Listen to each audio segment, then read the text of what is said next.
We provide you the platform to turn your dreams into reality. Give wings to your aspirations with KR Mangalam University. Zelensky के लिए America से अच्छी खबर सामने आई है। America के प्रेसिडेंट ट्रंप ने यूक्रेन को पेट्रियट एयर डिफेंस देने का ऐलान कर दिया है और एक बार फिर अमेरिकी हथियार रूस के खिलाफ इस्तेमाल होंगे, जिससे यूरोप की यह जंग और विकराल होने की आशंका है।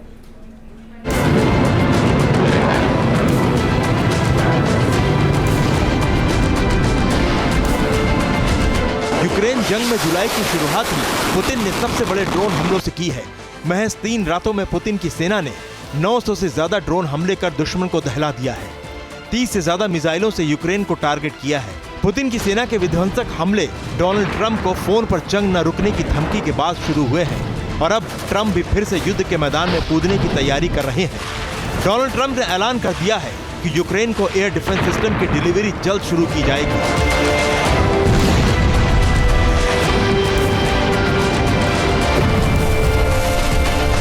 इस युद्ध में अमेरिका की मदद फिर से यूक्रेन पहुंची तो यूक्रेन का पलड़ा भारी हो सकता है। यूक्रेन की सेना फिर से ताकतवर हमले शुरू कर सकती है। ट्रंप के ज़ेलेंस्की की सेना को हथियार देने की बात के बाद आशंका बढ़ गई है कि जंग और विकराल होगी। अमेरिका ने हाल के समय में जो पैट्रियट मिसाइल डिफेंस सिस्टम की जो सप्लाई है वो यूक्रेन को रोक दी थी, उसे राष्ट्रपति ज़ेलेंस्की ने बहाल करने की अपील की है ताकि रशिया के इस एग्रेशन का जो मुकाबला है वो यूक्रेन अपने पैट्रियट एयर डिफेंस सिस्टम्स के माध्यम से कर सके। रशिया ने जाहिर है कि हाल के समय में सीज फायर की तरफ कोई कदम न बढ़ाते हुए लगातार यूक्रेन के ऊपर हमले जारी रखे हैं और यूक्रेन को जाहिर है कि अनेक एयर डिफेंस के संबंधी जो चुनौतियां हैं उसको सामना करना पड़ रहा है। सिर्फ अमेरिका ही नहीं बल्कि नाटो के तमाम देश यूक्रेन को मजबूत बनाने में जुटे हुए हैं। यूक्रेन की आर्मी को बख्तरबंद गाड़ियां और दूसरे हथियार दे रहे हैं।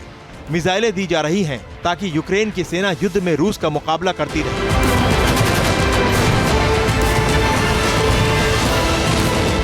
स्वीडन ने यूक्रेन को $140 मिलियन के हथियार देने का ऐलान किया है। स्वीडन की तरफ से यूक्रेन को 10 आर्चर आर्टिलरी गन दी जाएंगी। इसके अलावा पानी के अंदर काम करने वाले हथियार भी दिए जाएंगे, जबकि लातविया ने यूक्रेन को पेट्रिया आर्म्ड पर्सनल कैरियर की डिलीवरी शुरू कर दी है। यह armoured personnel carrier 105 mm machine gun और 120 mm मोर्टार से हमला करने में सक्षम है। यूक्रेन को स्वीडन और लातविया से मिल रही मदद के बाद आर्मी के फ्रंट लाइन पर हमले तेज हो गए हैं। यूक्रेन ने खार्किव से सिर्फ 68 किलोमीटर दूर मौजूद रूस की सेना पर भारी बमबारी करने का दावा किया है। साथ ही रूस के कई मिलिट्री ठिकानों को ड्रोन से भी टारगेट किया है। Team news nation. जहां भक्ति है हर शब्द में, कथाओं में छिपे हैं दिव्य रहस्य और ज्योतिष देता है जीवन को दिशा। धर्म से जुड़ी हर बातों को जानने के लिए हमारे चैनल स्तुति को सब्सक्राइब करें। चैनल पर जाने के लिए इस लिंक पर क्लिक करें।